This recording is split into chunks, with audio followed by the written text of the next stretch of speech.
here's a smartphone you didn't see coming. This is the Asus Zenfone 6, and it's one of the only phones where I actually got more and more excited the longer I spent with it. I just genuinely can't wait to show you what it can do.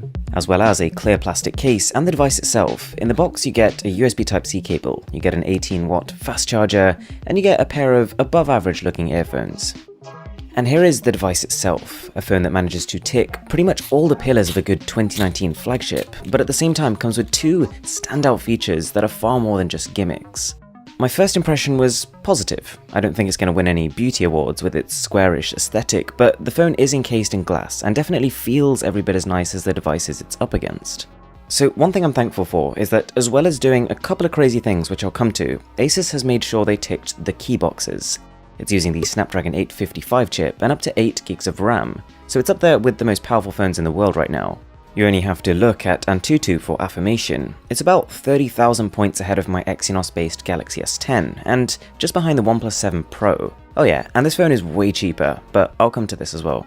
You've got that headphone jack, you've got stereo speakers on the bottom and the front, and it actually comes with a triple slot tray, so you can load 2 SIM cards at the same time as a micro SD card.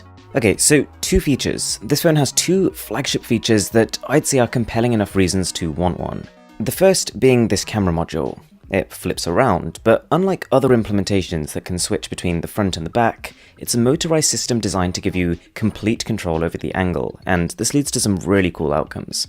Motion tracking lets you pick an object, and the camera starts to follow that object to keep it in the center of the frame. It works like magic. You've never seen anything like it on a phone.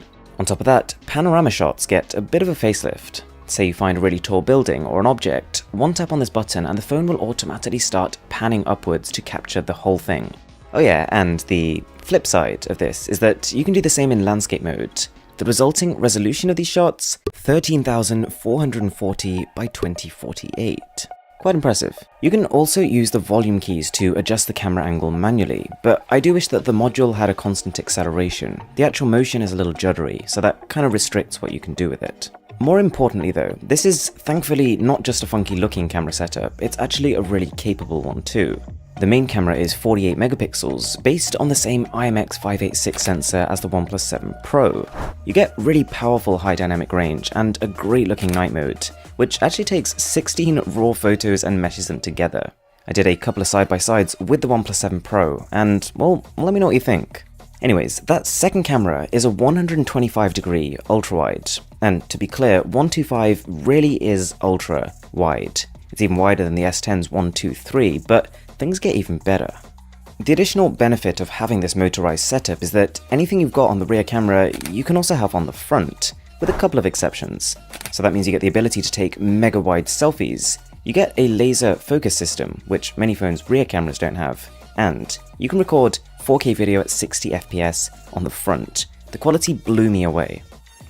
To give you an idea of the quality, this clip right here is being filmed on the phone's front camera in 4K resolution. Oh yeah, and you saw how stable that footage was, right? That's pure electronic stabilization. This phone doesn't have OIS at all, and yet it somehow pulls it off. Also, I'm not exactly sure how useful this is, but because you can stop this camera module at any angle, you can also use this phone's camera as a periscope. You could technically peer around corners, or even be looking down and seeing on your phone screen what's actually in front of you. You do miss out on a telephoto lens, but Asus have said that they'll be adding a 2x lossless zoom via a software update, but we will have to wait and see on that one. You also get this smart key at the top of the phone, which on one hand is a bit of a stretch to reach, but at the same time it's a completely configurable button. You don't see that very often. I've currently set mine to open the camera with 1 tap, but then with 2 taps I've made it open the camera and flip it around.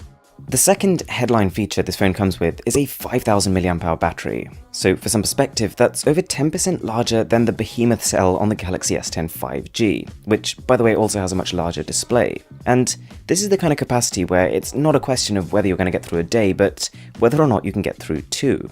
It can reverse charge other phones with 10 watts of power, and it itself charges with 18 watts. Mind you, that's not super fast considering we've had phones like the OnePlus 7 Pro just launched with 30-watt charging, but there is a reason. Faster charging batteries need a thicker separator in between their anode and cathode, so essentially they end up taking more space. So this slower charging speed is the only way Asus has managed to fit this monster cell into a body that's not too monstrous. The phone also has a 6.4-inch display that fills pretty much the whole front of the phone. It's a Full HD Plus LCD though, which didn't exactly have me jumping up and down in excitement. But it is better than the specs suggest, just not as bright as some of its OLED counterparts. Zen UI 6, the software on the phone, was also a nice surprise.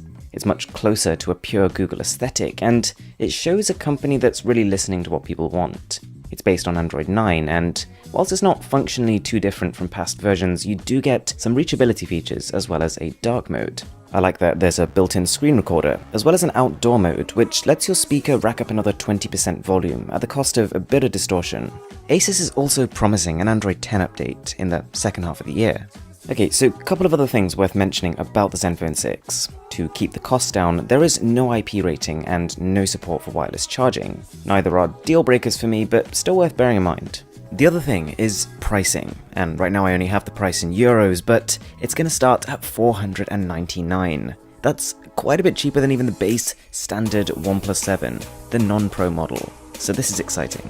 If you enjoyed this video, a sub would be massively appreciated, and as always, my name is Aaron, this is Mr. Who's the Boss,